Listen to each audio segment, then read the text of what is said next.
गीता 18 के श्लोक नंबर 62 में भगवान स्वयं कह रहे हैं कि अर्जुन उस परमेश्वर की शरण में जा जिसकी कृपा से परम शांति व शाश्वत स्थान अर्थात सतलोक को प्राप्त होगा।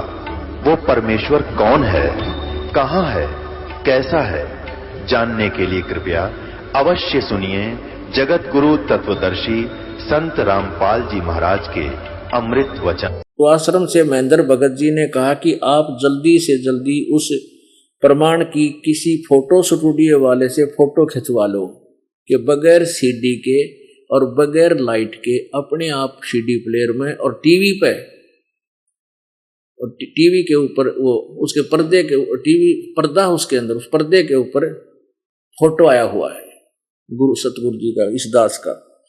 मैं एक स्टूडियो वाले के पास, स्टूडियो वाले को जिसका नाम किरण बालकृष्ण रोकड़े था के पास गया, उसे ले आया। इस कार्य के बीच में एकाएक मुझे एहसास हुआ कि मैं इतना दौड़ भाग कैसे कर रहा हूं। अरे मैं तो 3 दिन से चारपाई पर भयंकर दर्द से पीड़ित था और मेरे सतगुरु रामपाल जी महाराज ने ये लीला करके मुझे पूर्ण स्वास्थ्य प्रदान कर स्वास्थ्य प्रदान कर दिया। कहते यू खाट पर पड़ा था, उठा भी ना जाता। और उसके बाद इस कन्या भी याद न रहा तो बीमार है, दौड़ा दौड़ा पड़ोसियान बुला के लिया आ जाओ, और एक भाग कर गया दूर एक स्टूडियो वाले को फोटो खिंचवाने के लिए उसके लिया बुला के। और इन्हों का मेरे याद भी कोई ना, मैं बीमार भी था, एक बंदी छोड़े लीला करके मुझे स्वास्थ्य प्रदान कर दिया। मैंने परमेश्वर कबीर साहब स्वरूप अपने गुरुदेव जी का बार बार गुणगान किया और सभी को अपने आप पर हुई इस असीम कृपा से अवगत कराया। उसके बाद जब कैमरा मैन किरण बालकृष्ण रोकड़े ने परमेश्वर की इस लीला को देखा तो वह घबरा गया कि आपने इस LCD DVD प्लेयर पर कोई जादू टोना किया है क्या, कि यू बिना CD के और बिना लाइट में लगे आप बोलने लग रहा तुमने कोई जादू टोना कर रखा है, मैं इसका फोटो नहीं खींचूंगा। उडर गया कहते तेरे की में गड़बड़ हो जा। जब मैंने उसको समझाया कि ये कोई जादू टोना नहीं है, हमने उसे सतगुरु देव जी का तत्वज्ञान उनकी असीम कृपा के बारे में बताया, तब उसने जाकर फोटो खींचे तथा खुद कैमरामैन किरण बालकृष्ण रोकड़े स्वयं इस प्रमाण का गवाह बने तथा परमेश्वर का ज्ञान समझाने के बाद सतलोक आश्रम में हमारे साथ महाराष्ट्र से चलकर आए हुए। वो भी यहाँ आया हुआ है, वो कैमरामैन भी, और उसने लिख कर दिया है कि मेरे साथ, मैं तो हैरान हूं, आज तक मैंने ऐसी कोई लीला देखी ना सुनी किसी संत की, और वो भी गवाही देने के लिए आया। पुण्यात्मा, ये गवाहियां क्यों दी जा रही है? क्योंकि हमने आज तक किसी का ये अनहोनी होती देखिए को ना, कि तो पहले सतयुग में सुनी होंगी उसने न्यू कर दिया, परमात्मा न्यू कर दिया, आजकल कोई नहीं देखा। लेकिन परमात्मा वही है जो सतयुग में करा करते ऐसे चमत्कार, लेकिन उससे लाभ लेने की विधि का ना बेरा था हमने। ये भवनवा विधि मिल गई जिससे परमात्मा रोज सुख देगा। इसके बाद चलकर आए हैं तथा सब अब उन्होंने भी सतगुरु रामपाल जी से नाम उपदेश ले लिया। उस लड़के ने भी, उस कैमरे वाले ने, फोटो स्टूडियो वाले ने भी नाम ले लिया। बंदी छोड़ सतगुरु रामपाल जी महाराज की जय सत्साई, ये इस भगत जी ने लिखकर अपना गवाही दे रखी है। अब ये अपने आप भी कुछ बोलकर आपको बताएंगे बच्चे। मैं हीरालाल महाराष्ट्र का रहने वाला हूँ और मैं जो ये घटना बता रहा हूँ ये सब सत्य है। ये सत्य के कारण मैं सब भक्त लोगों को बताना चाहता हूँ कि जो मेरे साथ में हुआ है वो सच हुआ है। और इसीलिए मैं जो कैमरामैन था उसको भी इधर बुलाया था कि आप उधर चलो आश्रम में। आप जब ऐसा पूछते हैं कि ये झूठ है या ऐसा है जादू टोना है तो इसके लिए आपको उधर चलना होगा। तो उसने वो देखने के बाद वो घबरा गया। उसके बाद वो इधर आके उसने कल या 2 दिन पहले वो उपदेश लेकर इधर से वो निकल के चले गए और उसने इधर लिखवा कर एक पर्ची गुरुजी के पास में दे दी। अब हमने उसको जाने का बोल दिया कि आप जाना चाहते हो तो चले जाओ। लेकिन गुरुजी ने हमारे से बात किया कि जब हम लेटे हुए थे पलंग पे, बहुत बड़ा पेट हो गया था, तो हम गुरुजी हमसे बात किया कि बेटा उठ, ऐसा दूर से बोला था। हमारे पास में एक दूध वाला आता है, हम क्या समझ गए ये दूध वाला होगा, इसको चाय पीने का होगा, इसके लिए अपने को उठने का बात कर रहा है। तो हम उसके ऊपर ख्याल नहीं दिया। फिर इसके बाद थोड़ी देर के बाद में हमारा डीवीडी जो था ऑटोमेटिक वो चालू होगा। उसी दिन एक दिन पहले जो महाराष्ट्र के गणेश भगत जी है, इनका दुकान है, इन्हीं के दुकान के ऊपर से हमने वो रिपेयर करके लाया था और वो चल रहा तो नहीं था, लेकिन इनके पास से रिपेयर करने के बाद में वैसा ही वो रखा था। अरे सुबह में लाइट भी नहीं थी और डीवीडी में कैसेट भी नहीं था, और वो नित्य नेम बिल्कुल ऑटोमेटिक चालू हो गया। अभी चालू होने के बाद में तो हम देखा तो हम वो घबरा गए। हम वैसा इधर फोन किया आश्रम में। अब आश्रम में फोन करने के बाद में हमारे कुमेंद्र भगत जी ने बताया कि कोई नजीक में फोटो वाला हो तो उसको बुला के लाओ और 2 कॉपी खिंचवा लो। अभी परमात्मा ने हमारे को ऐसा चमत्कार दिखाया कि पहले हमारे को जगह है, लेकिन हम क्या सोचा कि कोई तो भी हमसे बात किया है और वो निकल गया, दूध वाला समझ के हम छोड़ दिया। लेकिन बाद में परमात्मा ने हमारे को, जो हमारा पेट कम से कम ऐसा इतना बहुत ये हो गया था, 3 दिन से तो हम खाना भी नहीं खाए थे, बहुत दवा खाना ये वो भी नहीं किया था, सिर्फ इनो का पैकेट और ऐसी गोली वोली लेके तो भी कुछ नहीं हुआ। लेकिन हमारे को परमात्मा ने फोटो निकालने के नाम से वो गांव में भगाया है, इतना भगाया कि हम जल्दी से जाओ बोले और कैमरा वालों के लेके आओ, तो कैमरा वाले भी लाया। और इतने समय में जब हमारा इतना पेट बड़ा था, वो पेट किधर ऐसा गायब हो गया, वो दिखा भी नहीं। इसके बाद में मैं खुद मेरा देखने को लगा क्या अपना ये इतना तबीयत कैसे क्या हो गया। फिर हमारे को वो जो फोटोग्राफर था उसको फिर बाद में समझ में, हमने उसको बताया कि भाई ये हमारे गुरुजी है, ये हम हरियाणा में जाते हैं और उधर उनका उपदेश लेकर हम इधर आए हैं, इसके लिए हम दवा खाना नहीं जा रहे थे, इसके लिए हमने तुम्हारे को इधर बताया था कि ये हमारा फोटो खिंचवा लो। फिर उसके बाद में उनके थोड़ा वो दिमाग में आया, 2-3 दिन के बाद में फिर हमने उनको बताया कि भाई आपको उपदेश लेना हो या आपको ये सच्चाई देखना है तो आप आश्रम में चल के देख सकते। इसीलिए वो इधर आए थे, इधर उन्हें लाए थे। और इसके बाद में हमारे को जब गुरुजी ने वो बड़ी बड़ी पर्ची दिया है वो हमने हमारे घर पे लगाया है। तो जिसने अभी उपदेश लिया है इसके टोटल 7 लोग उधर है ना, जो कि दूसरे परमात्मा के शरण में है। अभी हम भी उनको परमात्मा ही कहेंगे, लेकिन हमारे परमात्मा तो ये है। लेकिन अभी उनके लिए तो ठीक है, तो उनके वो 3 भाई और उनके सब घर के परिवार में से अकेला आदमी झगड़ा करके इधर आया था तो उपदेश लेने के लिए। तो 2 दिन उसने उपदेश नहीं लिया, उसने सब इधर की सच्चाई क्या है जानकर ऑटोमेटिक मेरे से बोला कि मेरे को उपदेश लेना है और मेरे को उधर लेके चलो। फिर मैं उसका पर्ची वर्ची भरा के उनको उपदेश ले लिया। अभी इसके बाद में वो निकल के चले गया। अभी मेरा जो एक बीमारी था वो कम से कम मैं 2003 से परेशान था। अब मेरा खुद का गाड़ी था। अभी वो बीमारी ऐसा था कि मैं बहुत बड़े बड़े डॉक्टर किया है। अभी नासिक के लिए इधर महाराष्ट्र के लोग बहुत आए हुए हैं, इनको भी वो पता होगा कि वो कौन कौन डॉक्टर है। अभी बड़े बड़े डॉक्टर के नाम एक कोशिरे बोल के है, एक डॉक्टर धन सिंह चौधरी, तो बड़े बड़े हॉस्पिटल है इनके, एक डॉक्टर उर्पराज पवार, और बाकी ऐसे छोटे मोटे डॉक्टर तो बहुत से हुए। और ये जो कोई जो ऐसे करते छूछा जादू मंत्र, इधर भी हम जाके आए, इसका मुर्गा कोई अंडा या ऐसा वैसा भी क्या है, लेकिन फर्क नहीं गिरा। सिविल हॉस्पिटल में भी गए, उधर भी नहीं गिरा। ऐसे करते करते हमने बहुत नहीं लगे कि पुणे में एक डॉक्टर है, वो डॉक्टर उधर नासिक में आते, एक हफ्ते के लिए आते हैं।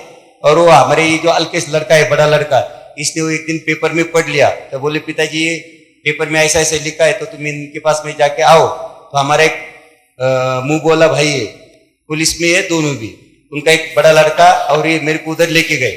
अब उसके पास में ले जाने के बाद में उसने वो जो मेरे को बीमारी थी वो बीमारी बताया। बताने के बाद में वो बताता है कि तुम्हारे को 1-1.5 लाख रुपए खर्चा आएगा और कम से कम 1-2 साल तुम्हारे को रिपेयर होने में लगेगा, और ज्यादा पैसा खर्चा करोगे तो मेरे को यानी कि 4 जगहों पे ऑपरेशन करने का बोला था। अब मैं भाई हमारे को बीमारी क्या है ऐसा, तो बोले तुम्हारे को साइटिका है। अब साइटिका का मतलब ऐसा होता है कि रक्त अपनी जो वाहिनी होती है वो चोकअप होती है, इससे रक्त वाहिनी बंद होने के बाद में एक साइड मेरे को चलती नहीं आता, बिल्कुल ये लगे हुआ था ऐसे, यानी कि कुबड़ी पे मैं चलता था। अब इसके बाद में उसने ऐसा बताया तो मैं घबर गया, घर पे गया, विचार करते बैठा। अभी गांव में एक डॉक्टर था, उसके पास में गया, उसको जो ये डॉक्टर ने मेरे को पर्ची दिया था वो पर्ची भी अभी मौजूद थी उनके पास में, गुरुजी के पास में, और वो डॉक्टर को बताया। तो डॉक्टर बोले आपके पास में इतना पैसा नहीं है तो मैं तुम्हारे को गोलियां लिख के देता है, ये तुम्हारे को 9000 गोली का कोर्स करना होगा। मैंने भाई ठीक है, तुम थोड़े थोड़े पैसे में रोज लेने का है गोली और खाने का है। मैंने ठीक है। तो गोली लेते लेते अभी थोड़ा फर्क गिरता है, लेकिन वो गोली का असर इतना है कि जब तक गोली का पावर है तब तक वो बंद रहता है, और गोली का पावर खत्म हो गया कि निकल जाता है। ये भी हमारा लड़का इधर आया था, इसने हमारे को ऐसा बता दिया था कि मैं ठीक होगा। इधर से हरियाणा से फोन किया था महाराष्ट्र में, तो इसका सुनकर हम भी एक दिन ऐसे ही, जो एक बापू नेरकर बोल के है, जिसका दुकान इसके ऊपर है, गंगा के ऊपर फोटो का काम करते हो, तो बापू नेरकर ने मेरे को नासिक रोड लाया है। वो मैं सिर्फ पर्ची पे आया था, मालूम तो कुछ नहीं था, लेकिन पर्ची पढ़ने के बाद में वैसे ही मेरे को उन्होंने उधर से टिकट निकाल के बापू नेरकर ने बैठा की दिया ट्रेन के अंदर। तो जो नासिक रोड से मैं निकला तो सीधा जिंद आया। जिंद आने के बाद में भी मेरे को बहुत दिक्कत आई इधर आने में, लेकिन परमात्मा ने मेरे को सही जगह पे बरोबर लेके आया। अब इधर आने के बाद में मेरे को कुछ मालूम नहीं था, तो मैं पहली बार आया आश्रम में, तो आश्रम में मेरे को अंदर घुसते मेरे को ऐसे इधर का नियम जो था ये मालूम नहीं था, तो इसके लिए मैं 2-3 लोगों पे ऐसा इधर के गुस्सा कर लिया है। तो बोले तुम गुस्सा करो, तुम जितना गुस्सा कर रहे उतना परमात्मा को सब समझ रहा है, तुम उपदेश लेंगे तो तुम्हारे को दर्शन होगा। मेरा उपदेश मतलब मैं समझा नहीं, उपदेश का मतलब क्या है, तो मेरा उपदेश क्या होता है, तो बोले हम तुम्हारे को पढ़ के दिखाएंगे। अब महिला मेरे को पढ़ना गिरना कुछ नहीं है, तुम्हारे को जो भी बोलना है बोलो, मैं साइन कर देता है। तो बोले ठीक है, फिर उपदेश ले ला। फिर परमात्मा के पास में गया और परमात्मा को सब बता दिया। परमात्मा ने बोले बेटा तुम ठीक हो जाएंगे। अब वो ठीक होने को मेरे को कम से कम 1-1.5 महीना हो गया है, तो अभी ये अवसर मिल गया है, इसीलिए हम इधर आए और हमने जो सच्चाई थी वो बता दिया है। अब यही प्रूफ मेरे को महाराष्ट्र के सब लोगों के लिए बन गया है कि जिसको उपदेश लेना है और जिसी को ठीक होना है वो जल्द से जल्द इधर आश्रम में आए, सतलोक आश्रम में हरियाणा में, और वो इधर आके उपदेश लेवे। और उनको कितना भी दिक्कतें आने वाली, कैसा भी दुख या कैसा भी कुछ हो, वो बरोबर ठीक इधर आके होएगा, ये हमारे को गारंटी हुआ है। क्योंकि हम बहुत बड़े बड़े ऑफिसर, बहुत बड़े डॉक्टर, यानी कि पुलिस डिपार्टमेंट में खुद मेरे को पैसा वर्गनी गोला करके दिया है उधर, और जो डॉक्टर के पास में इलाज नहीं हुआ वही पुलिस डिपार्टमेंट ने उधर जाकर वही डॉक्टर से पैसा फिर वापस लिया है। जो डॉक्टर दिमाग का एक करते हैं, क्या बताते, वो हिप्नियम का ऐसा कुछ भी, वो पुणे के अंदर है, उसका नाम है डॉक्टर धन सिंह चौधरी। वो तो कम से कम एक समय में एक 500-600 लोगों का ट्रीटमेंट लेता है वो डॉक्टर, उसके पास में भी नहीं हुआ। फिर हमारा विश्वास तो उठ गया था, लेकिन अब इधर आने के बाद में परमात्मा ने हमारे को ठीक कर दिया है। और अभी जो भी भक्त है महाराष्ट्र के, तो महाराष्ट्र के भक्त ने यही करने को होना है कि जो भी अपना उपदेश लेगा वो इधर ठीक होगा, ये सबको बताने का है। और ये मेरा भी है, जो मैं अभी उधर गुरुजी का प्रचार कर रहा हूँ, हर घर में जाता हूँ और खेती में भी जाता हूँ। खेती में 1-2 घर भी है तो भी वो लैपटॉप के अंदर में वो डीवीडी में रखकर वो कैसेट जो है उनको सबको दिखाकर हर गाँव में, अभी मैं ये 10-15 दिन इधर हुआ मेरे को, अभी 2 महीने से मैं वही काम कर रहा हूँ। मेरे पास में तो काम नहीं है, लेकिन फिर भी मैं करता हूँ। मेरे को मालूम है कि परमात्मा जो है अभी परमात्मा की सेवा करेंगे। और मैं अभी भी ये कहना चाहता हूँ परमात्मा के सामने, अगर से परमात्मा हमें आदेश दिए तो हम यहाँ से घर नहीं जाएंगे, हम सीधा इधर पृथ्वी पे ही घूमेंगे। मेरे पास सब कुछ है, मैं गुरु जी का प्रचार करना चाहता हूँ। सिर्फ मेरे को कितनी भी दिक्कतें आएंगी तो मैं घबराने वाला नहीं है, क्योंकि परमात्मा ने हमें को साथ दिया है। परमात्मा हमारे पीछे, परमात्मा ने हमें 3 दिन से हमारी 4-4 बार मुलाकातें ली है और हमें यही बताया कि बेटे तू घबर मत, हम तुम्हारे साथ है। हमारा भरोसा है कि हमारे को परमात्मा की वजह से कोई दिक्कत ही नहीं है। और हम महाराष्ट्र में क्या, ऑल इंडिया में भी घुस सकते हैं। अगर गुरु जी का आदेश हो तो हम आज के बाद घर भी नहीं जाएंगे, और हर गांव में, हर कस्बे में, हर गली में, हर चौपटी में यही दिखाएंगे। किसी को रोकना है तो हमें रोक सकते हैं, हम तो किसी से घबराने वाले नहीं है। ये हमारा आज का वादा है। सब साहेब बंदी छूट। वो टेबलेट की गिठड़ी दिखा, वो दवाइयां जो तूने ला रखी हैं वो कहाँ रखी हैं, दिखाओ एक बार। वो आपके जो ट्रीटमेंट का है, जो आपके पास रिपोर्ट है वो देख, ये देखो ये परमात्मा। अरे इनकी रिपोर्ट देखो, एक्सरे देखो, बेचारों के गरीब आदमी हैं, लाखों रुपए का खर्चा होना था, राज्य कुर्बान हो रहा है। नु कह है कि मन से शीश भी देना पड़ो मालिक के नाम पर, मैं मेरे को जीवन दान दे दिया। ये नासिक यही नहीं है, यहाँ से 1200-1300-1500 किलोमीटर दूर पड़ता है, और ये तीसरी बार आ लिया 2 महीने के अंदर अंदर। तो पुण्यात्मा परमात्मा कबीर जी पूर्ण ब्रह्म है, सारा सुख देंगे आपको। देख गोड़ी कितनी है भगवान, ये परमात्मा। और ये डीवीडी प्लेयर है, इसके अंदर 2 रखा था। ये रिपोर्ट है इनकी, ये एक्सरे, ये परमेश्वर है। और फ्री ऑफ कॉस्ट ठीक हो गए, केवल परमात्मा कबीर जी के नाम से ये पाप काट दिए उस परम पिता ने। इसका प्रारब्ध में कर्म जो थे, पाप कर्म से दंड, वो ठीक कर दिए। ये सारी रिपोर्टें ले रखी है।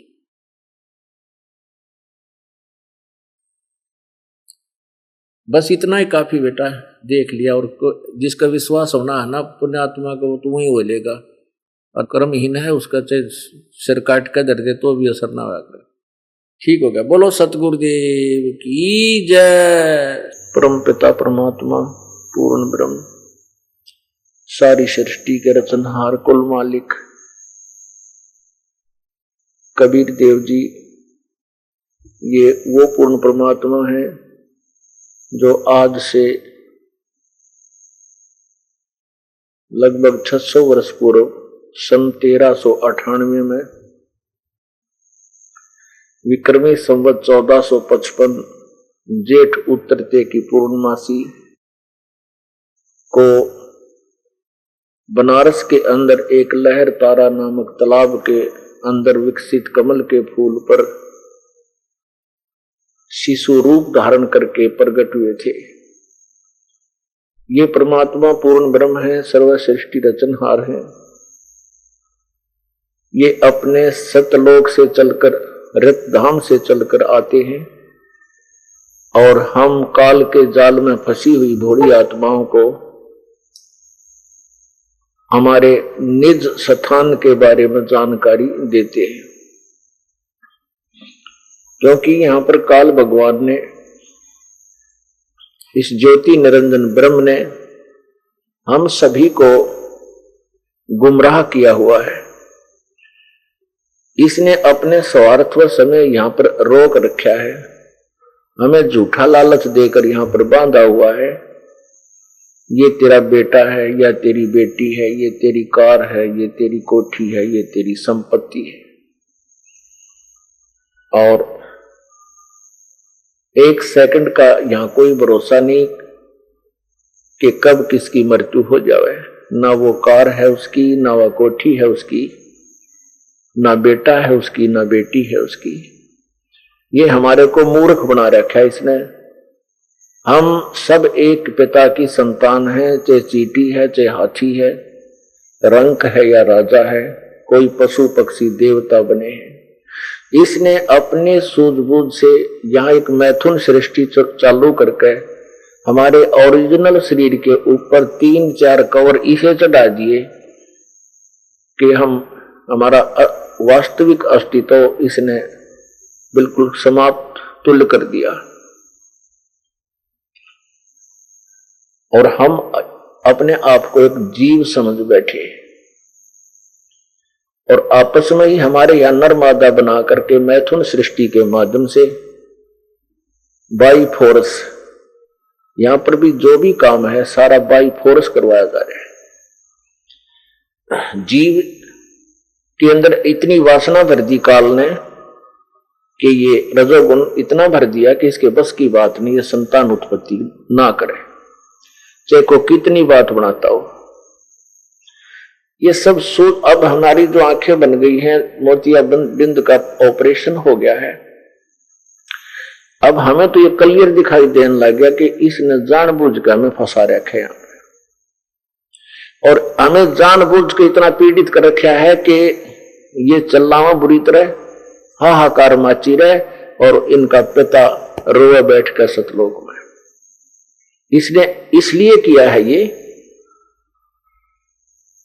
कि हम सतलोक में रहते थे और हमने अपनी नालायकी से अपने परमात्मा को भूल गए, इस काल में आस्था कर ली।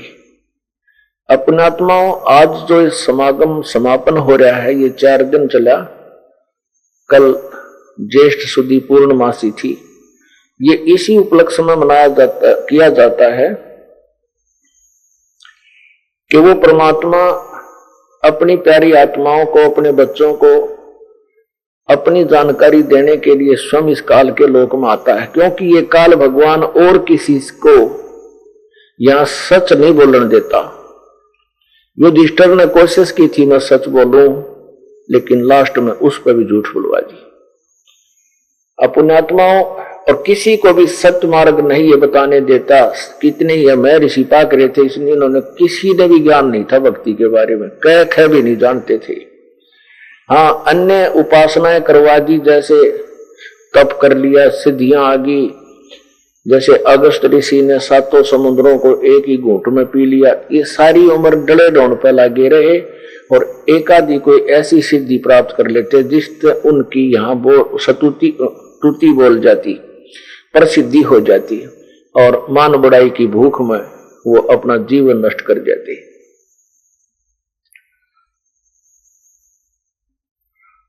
पुण्यात्मा, उस परमेश्वर ने आकर हमें प्रत्येक युग में समझाने की चेष्टा की है। प्रत्येक युग में आते हैं, लेकिन सतयुग त्रेता द्वापर में ये प्राणी घने दुखी ना होते, क्योंकि उन पुण्यकर्मी प्राणियों का उसमें नंबर आता हो पहले वाले युगों में,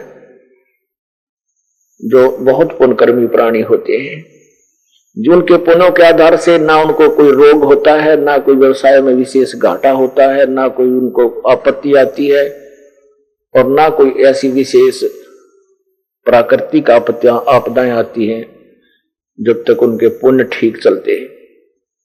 तो जो प्रत्येक पुरानी पुण्य आत्मा होता है, परमात्मा चाहने वाले होते हैं, सभी भगवान की भक्ति में लीन होते हैं और सबकी कोई ना कोई इस ढूंढ में, इस शरीर में कोई ना कोई कमल जिस किसी का खुल जाता है, उसमें वो देखता रहता है नाच गाने और बैठा रहता है आंखें बंद करके, वेदों से ओम नम मंत्र ले लेता है, उसकी साधना साथ करता रहता है, उससे सिद्धियां आ जाती हैं, कुछ तप बन जाता है, अगले जन्म में वो राजा बन जाता है, राजा बनकर अपने कर्म फोड़कर फिर गधा बन जाता है। तो ऐसे पहले वाले युगों में हम भगवान के निकट नहीं पहुंच पाए। इस कलयुग को मालिक ने इसलिए चुना था कि कलयुग में इनके पुण्य समाप्त हो जाएंगे और पुण्य समाप्त हो जाने से पाप का जब दौर चलेगा, हाहाकार मचेगी और फिर ये परमात्मा की तलाश में चलेंगे। ठीक है, नकली संत भी काल भेजता है, वो नकली संतों के पास भी ये पहुंच जाते हैं और उन नकली संतों के पास 10-20 बरस ये धक्के खाकर वहां कोई लाभ नहीं होगा, फिर बाद में परमात्मा अपना दास भेजते हैं, जो दास भेज रखा है। अब सब जगह जो भी गए हुए हैं यहां आ रहे हैं, उन संतों के पास उनको कोई लाभ हुआ नहीं। जब तक उनके पुण्य चले तब तक तो वो सोच रहे थे हमें लाभ इसी संत से हो रहा है।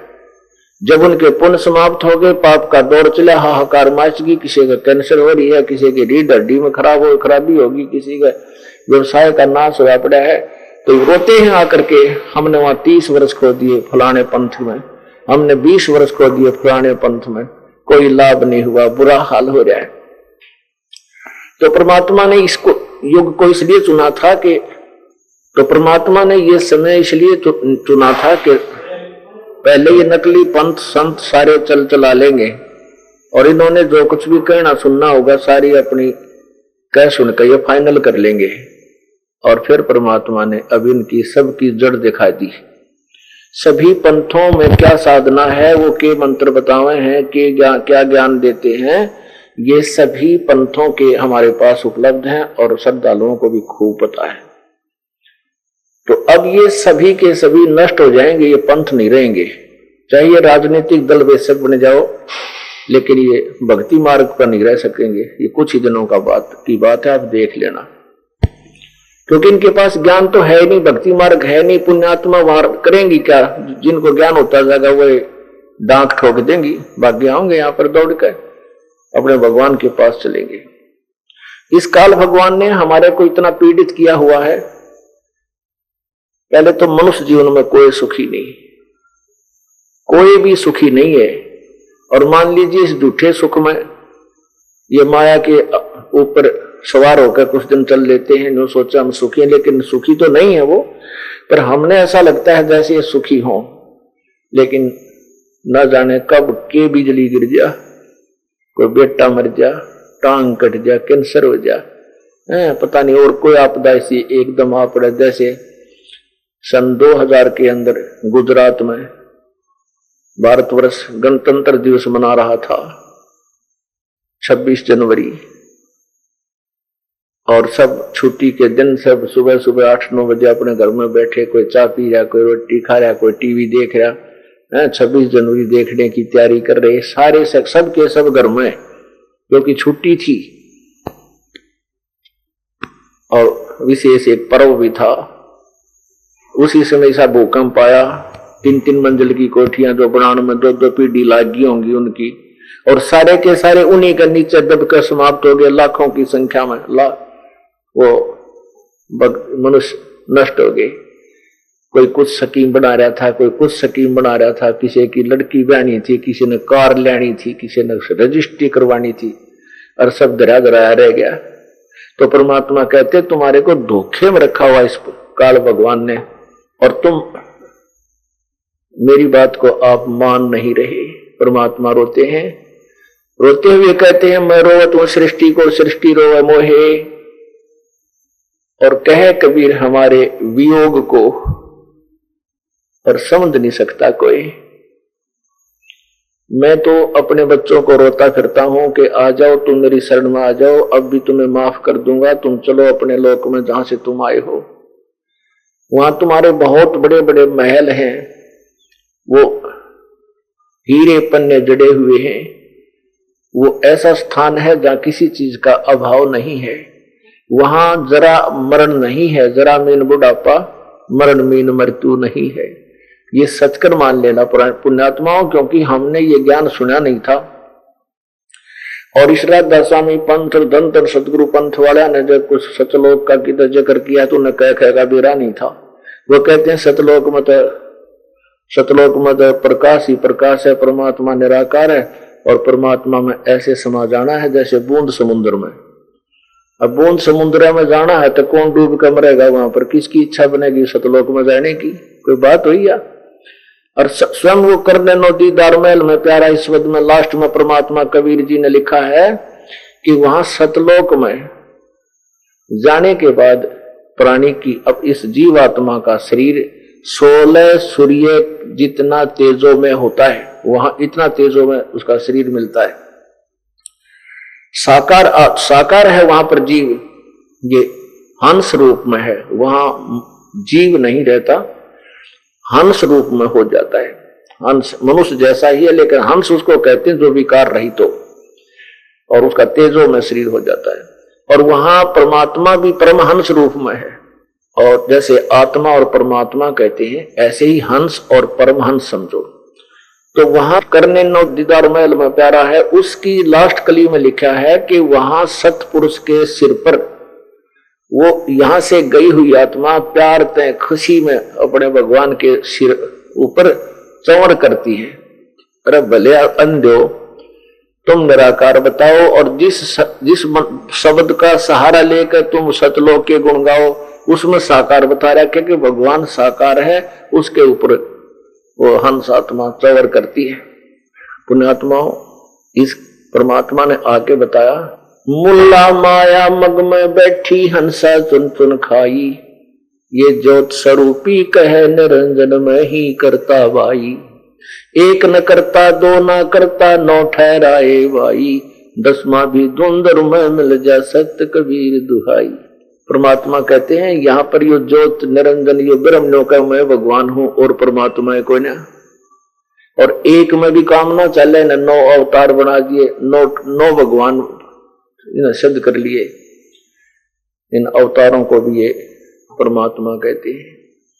जबकि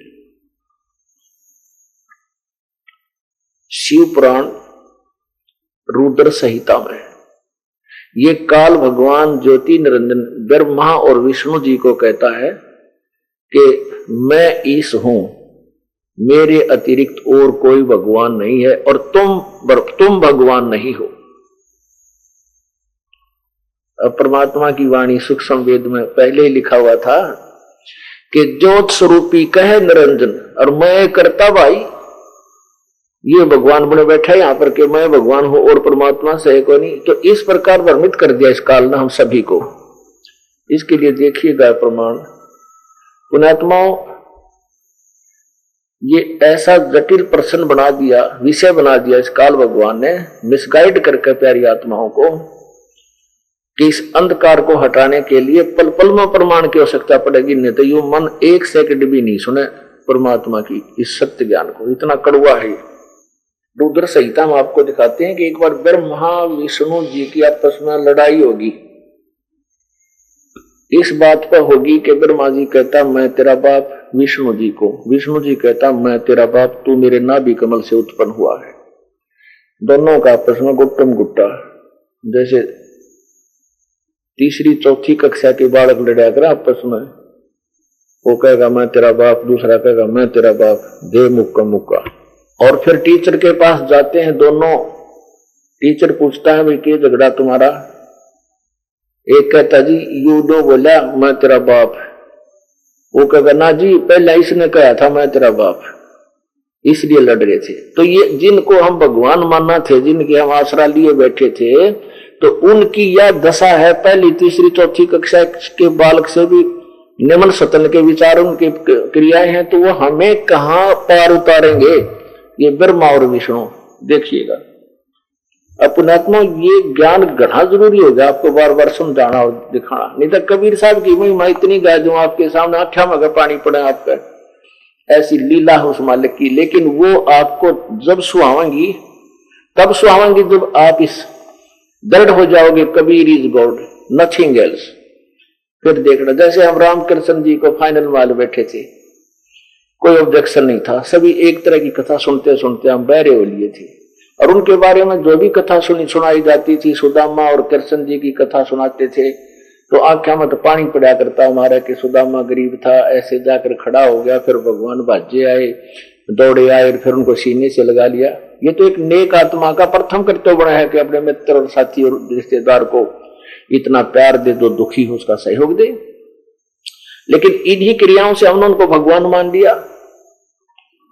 अब ये भी प्रसंग आपके सामने आएगा कि दो मुट्ठी सुदामा के चावल खाकर श्री कृष्ण जी ने एक द्वारका में उसकी सुदामा जी की कमल बना दिया था। ये तो एक रिश्तेदार को मंत्री मुख्यमंत्री वो बनवा दिया, अपने रिश्तेदार का मित्र का इतना काम तो भी कर दे। और कबीर परमेश्वर ने तैमूर लंग नाम के एक लोहार का, गरीब लोहार था, मुसलमान लोहार था, उसकी एक रोटी खाई थी और 7 पीढ़ी का राज दे दिया। तो उसको भगवान नहीं मान पाए। क्यों नहीं मान पाए? क्योंकि ये जची को ना कि कबीर इज गॉड। और जब तक हमारा ये मन में दृढ़ नहीं होगा कि Kabir is God, nothing else, तो तब तक परमात्मा की महिमा आपने सुहावा को नहीं। तो इसलिए सिद्ध करना चाहता है दास बार बार कि ये भगवान जिनको हम पूर्ण परमात्मा मान बैठे थे, राम विष्णु और ब्रह्मा शिव जी को, उनकी क्या स्थिति थी, वो कितने भगवान थे, ये देखिएगा। ये शिव महापुराण, शिव महापुराण, श्री शिव महापुराण, ये है विद्या वारिधि पंडित ज्वाला प्रसाद जी मिश्र कृत हिंदी टीका सहित, खेमरा श्री कृष्णदास प्रकाशन मुंबई। हाँ, विद्या वारिधि पंडित ज्वाला प्रसाद जी मिश्र कृत हिंदी टीका सहित। अब इसके देखना, ये देखिएगा, ये शिव पुराण,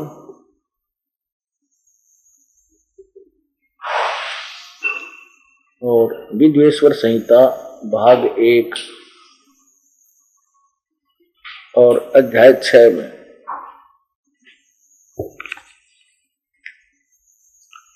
यहां से देखिएगा। नंदीकेश्वर बोले, यहां देखिएगा, नंदीकेश्वर बोले, नंदीकेश्वर जो भगवान शिव का वाहन है, नंदीकेश्वर बोले, हे योगेंद्र,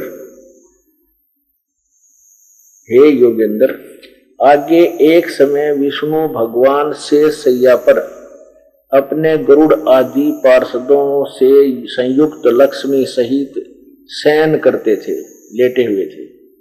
उस समय ब्रह्म ज्ञानियों में श्रेष्ठ, ये ध्यान से देखियो, ब्रह्म ज्ञानियों में श्रेष्ठ ब्रह्मा जी को ब्रह्म ज्ञानियों में श्रेष्ठ लिखा है।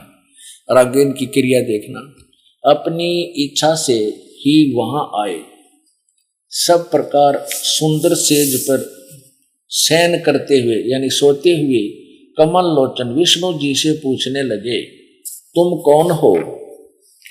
मुझे देखकर अभिमानी पुरुष के समान सहन करते हो। हे वत्स, हे बेटा, उठो, देखो मैं तुम्हारा स्वामी आया हूं। आए हुए गुरु को देखकर जो अभिमान करता है वह द्रोही, उस द्रोही मूड का प्रायश्चित होना उचित है। यह सुनकर विष्णु जी के अंतर में क्रोध हुआ। विष्णु जी के अंतर में तो क्रोध हुआ,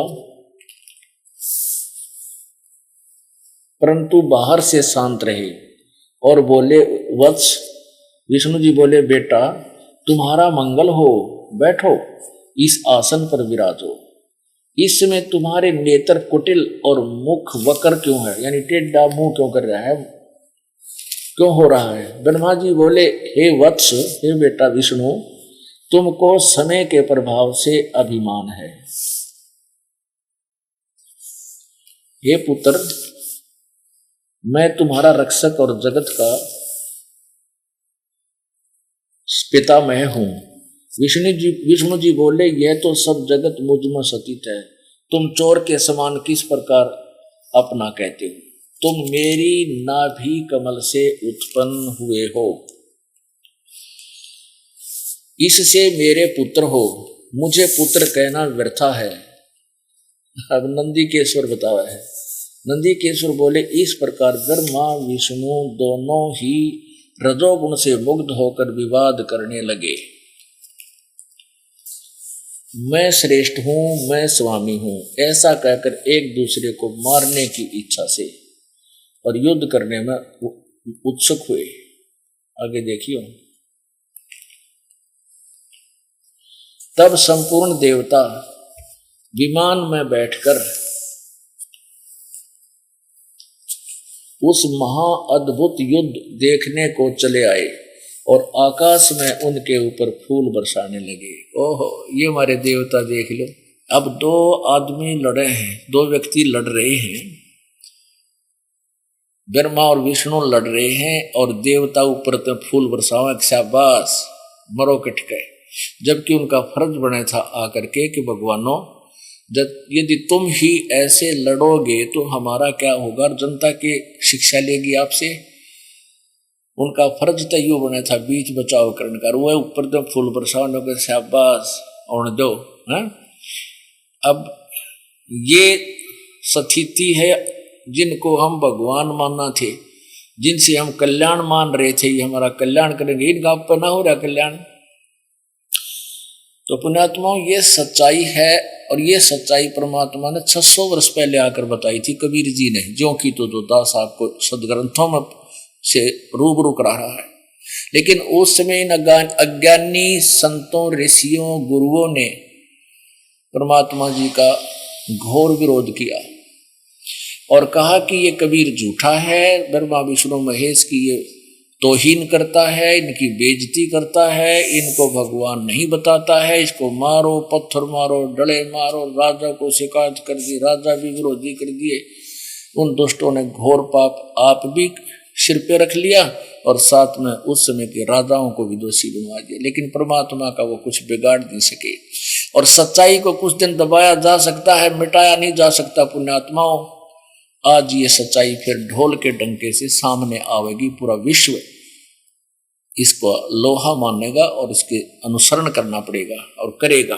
अब ब्रह्म ज्ञानियों में ब्रह्मा जी को ब्रह्म ज्ञानियों में श्रेष्ठ बताओ थे, और वो नौका है विष्णु जी ने, मैं तेरा बाप, विष्णु जी का मैं तेरा बाप, और गुट्टम गुट्टा हथियार उठा दिए।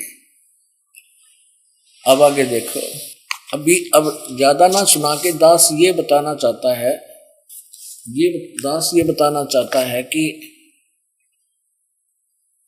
ये ब्रह्मा और विष्णु भगवान नहीं है। ये परमात्मा बहुत पहले बताया करते थे। गुण तीनों की भक्ति में ये भरम पड़ो संसारे, कह कबीर निज नाम बिना तुम कैसे उतरो पारे।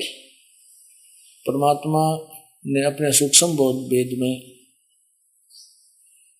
लिखा है कि तीनों देवता काल हैं, तीनों देवा काल हैं, ब्रह्मा विष्णु महेश, और भूले चूके समझियो सबका हूं उपदेश। अब ये काल क्यों कहे? इसलिए कहे कि जैसे ये काल के पुत्र हैं और काल भगवान ने इन तीनों को एक एक विभाग दे दिया, जिसके कारण ये इनका भी दोष नहीं है, क्योंकि इनको इस काल ने इन गुणों से युक्त कर दिया।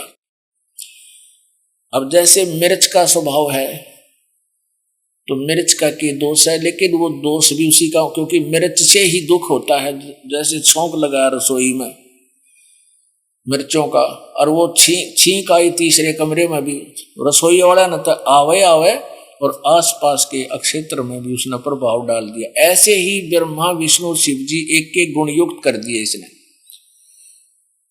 रजगुण ब्रह्मा, सतगुण विष्णु, तमगुण शिव जी। और इन तीनों के प्रभाव से जीव यहां पर पीड़ित हो रहा है। जैसे छींक आ रही है, छींक को जीव नहीं रोक सकता, इंसान नहीं रोक सकता। उस मिर्च के इतना जबरदस्त प्रभाव, ऐसे ही रजोगुण के प्रभाव को जीव के बस का नहीं उसको रोक दे। और सतोगुण का प्रभाव, जैसे यहाँ एक दूसरे में प्यार, मोह, ममता, संपत्ति, बेटा बेटी में लगाओ, यह सच्ची थी, ये है सतोगुण विष्णु जी का के कारण उनसे, उनके शरीर से निकल रही वह मिर्च जैसी जो शक्ति। ऐसे ही तमोगुण है, जैसे दो छोटी सी बात पर नौका बोला ना, मेरा बीपी हाई हो रहा है, तो बोलिए मैं ना लड़ पड़ूंगा त्रिगे। अब उसके बस का नहीं, वो तो उस तमोगुण के कारण उसके अंदर है, वो जरा सा भी डिस्प्ले अनबैलेंस होने ही लाठी उठा लेगा। तो इस प्रकार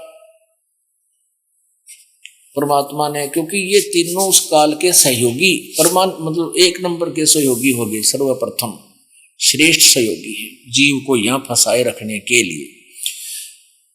और फिर ये दयालु बहुत हैं, ये अपने सतर में बहुत अच्छी आत्मा है, इसलिए इनको परमात्मा पद यहां पर दिया गया, पर श्रेष्ठ आत्मा है। ये खुद चाहते हैं कि किसी का बुरा ना करे, फिर भी हो जाता है और करना पड़ जाता है, ये ऐसी व्यवस्था बन जाती है यहां पर। तो इस प्रकार परमात्मा ने इनकी यथार्थ स्थिति बताकर फिर कहा है कि तीनों देवा दिल में बसे, ब्रह्मा विष्णु महेश, और प्रथम इनको बन दिए, फिर सुन सतगुरु उपदेश। क्योंकि यहाँ के ये तीनों भगवान हैं और इनके अंतर्गत हम यहाँ इन्हीं से कंट्रोल्ड हैं। हमने स्वदेश जाना है तो सर्वप्रथम इनकी मजदूरी करनी पड़ेगी। जो आपको मंत्र दिए जाते हैं वह मजदूरी इन्हीं की है, और फिर ये आपको जब हम इनका ऋण दे देंगे, उतार देंगे, तो ये हम यहाँ से जाने के लिए परी कर देंगे। इन भगवानों के अंदर, शरीर के अंदर कमल बने हुए हैं। मूल कमल में गणेश जी, उससे आगे स्वाद कमल में ब्रह्मा और सावित्री जी, नाभि कमल में विष्णु और लक्ष्मी जी, और हृदय कमल में शिव और पार्वती जी, कंठ कमल में ये पीछे की तरफ है ये, इसमें दुर्गा जी, और सहस्रार कमल के अंदर ये काल भगवान ज्योति निर्मल है। त्रिकुटी कमल में परमात्मा कबीर जी, वो समझ लो इंटरनेशनल एयरपोर्ट है, वहाँ सभी के अलग अलग प्लेटफार्म है, वहाँ परमात्मा कबीर जी अन्य रूप में रहते हैं। अब हमारा प्रसंग ये चल रहा है कि ब्रह्मा विष्णु महेश ये भगवान नहीं है, ये परमात्मा कबीर जी 600 वर्ष पहले कहा करते थे, लेकिन ये हमारे गले उतरन नहीं दी उन अज्ञानियों ने। और जिन पुराणों को, जिन ग्रंथों को, जिन वेदों को हम सत्य मानते थे, आज दास उन्हीं में परमात्मा के द्वारा बताएगी, उनके सूक्ष्म वेद में, उनकी अमर वाणी में, कबीर वाणी में लिखी हुई बात को आज ये पुराण समर्थन दे रहे हैं। ये दिखा रहा है, देखिएगा। और उसमें क्या हुआ कि ब्रह्मा और विष्णु आपस में लड़ने लगे, बहुत सी सेना भी मर गई। तो उन दोनों के बीच में एक तेजो में खंबा खड़ा कर दिया, जिसमें से लाइट निकल रही थी, बहुत ज्यादा खंबा पिलर। और ब्रह्मा और विष्णु ने झगड़ा तो बंद कर दिया, नो देखने लग गए, यू डर गए, वो एकदम भयभीत हो गए। फिर देखा कि परमात्मा ने क्या वस्तु छोड़ दी, एक ऊपर को चल दिया, एक नीचे को, कि इसका और छोर देख कर आवांगे। विष्णु जी वापस आ गए, ब्रह्मा जी भी वापस आ गए। तो ब्रह्मा जी से विष्णु ने पूछा कि आपने इसका और छोर पा गया? ब्रह्मा जी ने झूठ बोल दी पा गया। तो विष्णु जी कहता भी मैंने तो नहीं पाया, इसने सच्ची बोल दी। तो कहने का भाव ये है कि फिर यू काल शिव रूप में प्रकट हो गया। अब ये काल है, इसका बहुत भयंकर जाल है। कबीर जी ने दास को बताया, वो दास आपके सामने सार्वजनिक कर रहा है। ये क्या करता है? ये स्वयं ब्रह्मा विष्णु और शिव रूप धारण करता है अलग अलग, और दुर्गा को इसी पैरेलल, जब ये ब्रह्मा रूप में होता है तो दुर्गा को ये सावित्री रूप बना लेता है, सावित्री रूप बना लेती है वो दुर्गा। और इन दोनों के संयोग से पुत्र उत्पन्न होता है, वो उसी के स्वरूप ब्रह्मा जैसा ही उत्पन्न होता है। उसी प्रकार उसके 4 मुंह होते, 4-5 मुंह हो जाते, मुख होते हैं। और इसने इन गुणों युक्त करने का क्या तरीका बना रखा है? इस ब्रह्मांड के सर्वोपरि सतल पर, सबसे ऊपर स्थान को इसने ऐसा गुप्त बना रखा है कि वहां कोई देवता नहीं जा सकता, न ब्रह्मा जा सकता, न विष्णु, न शिव जी। वहां ये दुर्गा जा सकती है, और वो भी इसकी आज्ञा से। तो इसने वहां 3 स्थान बना रखे हैं, एक रजोगुण प्रधान अक्षेत्र, एक तमोगुण प्रधान अक्षेत्र, एक सतोगुण प्रधान अक्षेत्र। जैसे किसी मकान में 3 कक्ष हों, और एक कक्ष में जैसे अश्लील चित्र लगे हों, अर्धनगर शरीर हों, तो उसमें जब कोई जाएगा तो उसके मन में मलिनता आवेगी, गंदे विचार उत्पन्न होंगे। जब तक वो वहां रहेगा, उनको देख देख कर उसका मन उन्हीं मलिन विचारों से ग्रस्त रहेगा। इसी प्रकार जैसे दूसरे कक्ष में साधु संत फकीरों के, महान आत्माओं के चित्र लगे हों, तो वहां जाते ही उनकी कथाओं को याद कर करके, उनकी चित्र को देख देख कर अपने आप मन शांत होता चला जाता है। और जब तक उसमें रहेगा वो प्राणी, उसको उन्हीं विचारों में वो डूबा रहेगा। और तीसरे कक्ष में लगे हों सूरवीर शहीदों के फोटो, देशभक्तों के, वहां जाकर के उसके वैसे ही विचार, उन जैसे विचाराओं जैसे यूं कर दूं वैसे खून खोलने लग जाता है। तो जब तक वो उनके वहां रहता है, उनके चित्र देख देख कर अपने आप मन में ऐसी प्रेरणा बनी रहती है। तो ऐसे इस काल भगवान ने ब्रह्मा विष्णु और महेश को एक एक गुण युक्त करने के लिए ये तरीका अपनाया। जब ये दोनों दुर्गा और ये ज्योति निरंजन काल रजोगुण प्रधान क्षेत्र में रहते हैं, और इन दोनों के संयोग से जो पुत्र उत्पन्न होता है, वो ब्रह्मा, जब ये ब्रह्मा रूप में होता है, उसी जैसे रूप का उत्पन्न हो जाता है, और ये रजोगुण से परिपूर्ण हो जाता है। इसमें रजोगुण का पूर्ण रूप से रजोगुण का प्रभाव होता है, और आंशिक रूप से प्रत्येक जीव में वो अन्य, जैसे विष्णु जी के प्रभाव से, शिव के प्रभाव से थोड़ा बहुत असर दूसरा भी रहता है। और दूसरा इसने सतोगुण प्रधान क्षेत्र बना रखा है, तो उसमें ये स्वयं विष्णु रूप धारण कर लेता है, दुर्गा को लक्ष्मी रूप धारण कराता है। इन दोनों के संयोग, तब तक ये उसी क्षेत्र में रहते हैं जब तक बालक का जन्म नहीं हो लेता। तो जब उनके द्वारा बच्चा उत्पन्न होता है, तो वो ऑटोमेटिकली सतोगुण युक्त हो जाता है। जब फिर इनको अचेत करते चले जाते हैं बच्चों को, इनको कोमा में रखते हैं। इनको जब तक ये युवा होते हैं, 20-20 साल के, वर्ष के, 18-18 वर्ष के, तब तक इनको ये अचेत रखते हैं, बेहोश रखते हैं। और फिर ये तीसरे क्षेत्र में, उस तमोगुण प्रधान क्षेत्र में जाते हैं, तो वहां ये क्या करता है, शिव रूप धारण कर लेता है। जैसे हम शिव जी को देखते हैं ना, हाथ में त्रिशूल और जटा बढ़ा रखी, गल में सांप सूप डाल रखे, तो और इस तरह का वो रूप बना लेता है। और उस तमोगुण प्रधान क्षेत्र में ये जब तक रहते हैं इनके अंदर वैसे ही विचार बने रहते हैं दुर्गा और इसके अंदर, और दुर्गा को ये पार्वती रूप बना लेता है। इन दोनों के संयोग से जो पुत्र उत्पन्न होता है उसका स्वरूप भी उसी जैसा ही हो जाता है, और वो उसका नाम भी शिव रख देता है।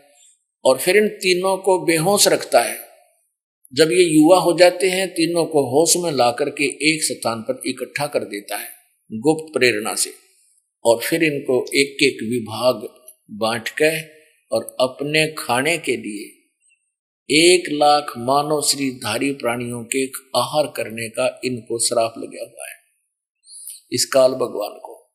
तो उसके लिए हमें यहाँ पर इसने रोका हुआ है, हमें हर तरह से ये मिसगाइड किए बैठा है। इसने कोई भी सत्य हमारे को नहीं बताई, ना भगवान के बारे में ना कोई, बस ये स्वर्ग में जाओ, स्वर्ग महास्वर्ग तक पहुंच जाओ, ये चारों वेदों तक भक्ति के साथ साथ अपनी और यह शास्त्र विरुद्ध साधना तप की ओर बाण घेर दी इनको।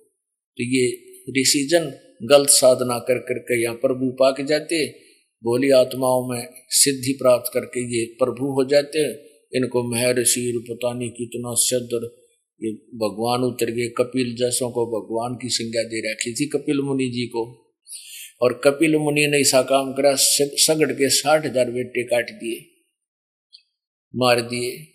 चाहे हथियार तो मार दो और चाहे सिद्धि तो मार दो, हत्या तो हत्या ही होती है। अब मरने वाले क्या तो कलजा पाट गया, चाहे कुकरे मार दो, उसने जंतर मंतर तो मार दो, चाहे अपने हथियार से मार दो। तो इस तरह हमारे को यहाँ इसने अरहट के कोल्लू में, अरहट के कुएं में डाल रखे। अब प्रसंग चल रहा है कि ब्रह्मा विष्णु महेश ये परमात्मा नहीं है। अब देखिएगा, यही वो शिव पुराण है, प्रश्न नंबर 17 पर, अध्याय नंबर 9 में विद्वेश्वर संहिता। ये नंदीकेश्वर फिर बता रहा है। नंदीकेश्वर बोले इस प्रकार, नंदीकेश्वर बता रहा है कि भगवान ने, वो काल भगवान क्या कहता है कि मेरे, ये देखिएगा, मेरे सकल और निष्कल भेद से 2 स्वरूप हैं, परंतु और ईश्वर नहीं है। ये काल कह रहा है कि और कोई परमात्मा नहीं है, इस कारण उनके 2 रूप नहीं हो सकते। पहला सतम रूप वो पिल्लर, और दूसरा पीछे मूर्तिमान रूप धारण किया, यानी शिव रूप में आ गया। इससे ब्रह्म रूप निष्कल है और ईश्वर रूप, ईश रूप सगुण है। मेरे यह दोनों रूप सिद्ध हैं, दूसरे किसी के नहीं हो सकते। इस कारण तुम दोनों ने, ब्रह्मा और विष्णु ने, अथवा दूसरों, तुम दोनों को और अथवा दूसरों को ईश्वर तव की प्राप्ति नहीं हो सकती। यानी ब्रह्मा विष्णु और शिव तुम आदि सारे किसी को भी तुम भगवान नहीं हो। तुमने जो अज्ञान से अपने को ईश माना, भगवान मान लिया, यह बड़ा ही अद्भुत हुआ। इसको दूर करने को ही मैं रण स्थान में आया। अब तुम अपना अभिमान त्याग कर मुझ ईश्वर में अपनी बुद्धि लगाओ। मेरे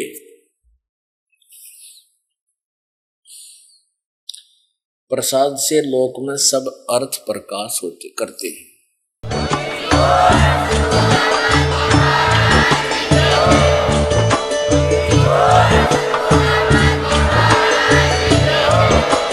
आप सुन रहे थे जगत गुरु तत्वदर्शी संत रामपाल जी महाराज जी के मंगल प्रवचन। अधिक जानकारी के लिए विजिट कीजिए हमारी वेबसाइट www.jagatgururampalji.org। संत रामपाल जी महाराज जी के शुभ आशीर्वाद से पूरे विश्व भर में 500 से भी ज्यादा नाम दीक्षा केंद्र हैं, जिन पर संत रामपाल जी महाराज जी द्वारा ऑनलाइन निःशुल्क नाम दीक्षा दी जा रही है। अपने नजदीकी नाम दीक्षा केंद्र का पता करने के लिए संपर्क करें 8222880541।